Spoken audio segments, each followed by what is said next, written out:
আসসালামু আলাইকুম এভরিওয়ান, কেমন আছেন সবাই? আমি Anifa Taslim Rahman community student consultancy থেকে বলছি। আবারও আজকে নতুন ভিডিও নিয়ে হাজির হলাম আপনাদের সামনে। আজকের ভিডিওটি হলো একটি ভিসা সাকসেস স্টোরি। চলুন এক নজরে একটু ঘুরে আসি দুবাই থেকে। আসসালামু আলাইকুম রহমতুল্লাহি ওয়া বারাকাতুহু। আমি মোহাম্মদ নাইম, আরসি গাজীপুর থেকে। আহ, প্রথমে আমি আমার শিক্ষাগত যোগ্যতা বলে নিই। সেটা হলো আমি ডেফোডিল ইন্টারন্যাশনাল ইউনিভার্সিটি থেকে গ্রাজুয়েশন করে আসছি। সেটা হলো বিএসসি ইন টেক্সটাইল ইঞ্জিনিয়ারিং এর উপরে। তারপরে আমার যে ইচ্ছাটা ছিল যে আমি আমার মাস্টার্সটা বা এমবিএটা যেটাই করি না কেন এটা বাইরে থেকে করব। তো তার জন্য একটা পারফেক্ট ডেস্টিনেশন খুঁজতেছিলাম যে কোন জায়গাটা আসলে ভালো হয় এবং কম প্রাইসে। যে বড় কথা আমি যেটা বলি নেই ফার্স্টে, সেটা হলো যে আমার যে প্রোগ্রামটা সেটা হলো dual degree program, hybrid program বলে যেটাকে। আপনার হাইব্রিড প্রোগ্রামও বলতে পারেন, ডুয়াল ডিগ্রি প্রোগ্রামও বলতে পারেন। যেটা হলো আপনার অনলাইন অফলাইন দুই সিস্টেমই আছে। আপনি অনলাইনেও লেখাপড়া করতে পারবেন, অফলাইনেও লেখাপড়া করতে পারবেন। তারপরে আবার হলো সবচেয়ে বড় যে সুবিধাটা, মাস্টার্সের জন্য যারা আসবেন মাস্টার্সের জন্য তারা হলো 1 বছর এখানে লেখাপড়া করে বাকি 1 বছর ফ্রান্সে মুভ করে যেতে পারবেন। মানে আমি যে ইউনিভার্সিটিতে আসছি, ইউনিভার্সিটির যে মাদার ক্যাম্পাস সেটা হলো ফ্রান্সে। তো 1 বছর লেখাপড়া কমপ্লিট করার পরে আপনি যদি আপনার রিকোয়ারমেন্টগুলো ফিল আপ করতে পারেন, তাদের একটা নির্দিষ্ট প্রত্যেকটা জিনিসের একটা রিকোয়ারমেন্ট থাকে। 1 বছর পরে আপনি হলো সুন্দর মতো ক্রেডিট ট্রান্সফার করে ফ্রান্সে চলে যেতে পারবেন। আর যারা ব্যাচেলার্সের জন্য আসবেন, ব্যাচেলার্সের জন্য এখানে ব্যাচেলার্স হলো 3 বছর। 2 বছর এখানে লেখাপড়া করতে হবে এবং বাকি 1 বছর আপনি ফ্রান্সে গিয়ে লেখাপড়া। কম খরচের মধ্যে কোথায় লেখাপড়া করা যায়? হ্যাঁ, অনেক কান্ট্রি আছে কম খরচের মধ্যে লেখাপড়া করা যায়, টিউশন ফি কম। ইউরোপের কান্ট্রিগুলোতে টিউশন ফি কম, তারপরে ওখানে জীবনযাত্রার মান অনেক ভালো। তো এর মাঝখান থেকে দুবাইও যে একটা কান্ট্রি আছে যেখানে আপনি কম টাকায় লেখাপড়া করতে পারবেন স্কলারশিপ সহকারে এবং ভালো একটা লাইফ লিড করতে পারবেন, এটা আমার আগে জানা ছিল না, টু বি অনেস্ট। তো এর জন্য আমি প্রথমেই মানে থ্যাংক ইউ জানাবো কমিউনিটি স্টুডেন্ট কনসালটেন্সিকে, যাদের মাধ্যমে আমি আসলে দুবাই সম্পর্কে জানতে পারছি। তার আগ পর্যন্ত আমি দুবাই সম্পর্কে টোটালি জানতাম না। আমি অনেক এজেন্সির কাছে গেছি, অনেক এজেন্সির সাথে কথাবার্তা বলছি যে কিভাবে কি করব না করব, কিন্তু আসলে আমি যতজনের সাথে কথা বলছি তো সবাই আমার একটা কথাই বলছে যে আপনি এখানে যান, আপনি এখানে যান। প্রপার যে একটা গাইডলাইন সেটা আমি কোথা থেকেও পাচ্ছিলাম না, আসলে লিটারালি কোথাও পাচ্ছিলাম না।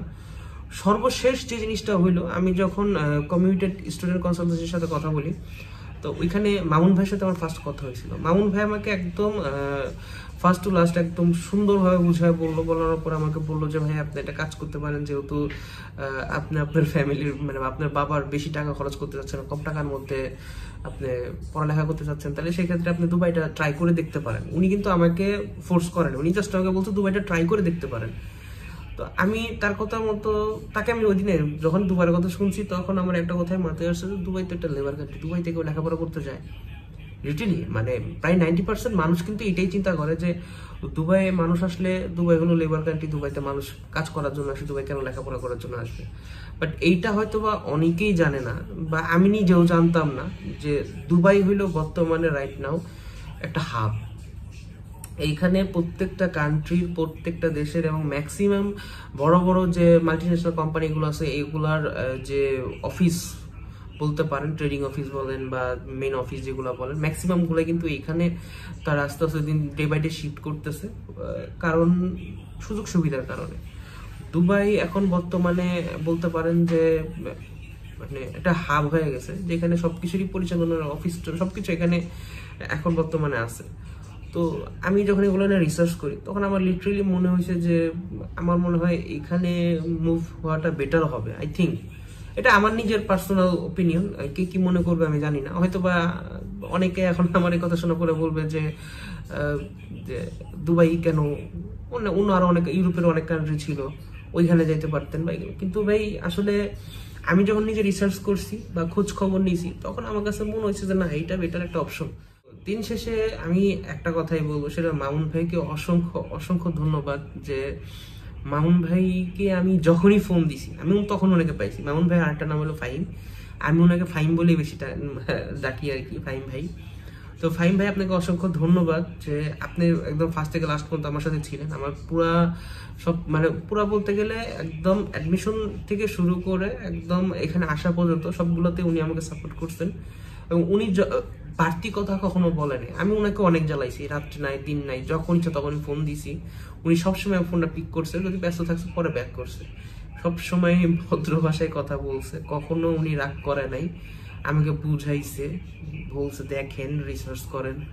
আমি নিজে দেখা যেত ভাই, আমরা তো বাঙালি, বুঝতে পারছেন, আমরা মনে করেন যে কিছু একটা জানতে পারলে এটা অনলাইনে সার্চ করতে করতে করতে করতে শেষ করে ফেলাই।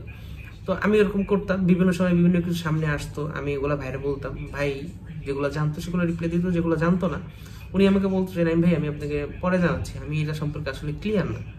তো এই জিনিসগুলো ওনাদের অনেক ভালো, যে আসলে ওনারা যে জিনিসটা জানে সেই জিনিসটাই বলতেছে, যেটা জানে না সেটা ওনারা বলতেছে যে ভাই আমি জানি না, ক্লিয়ার হয়ে তারপর আপনাকে জানাবো।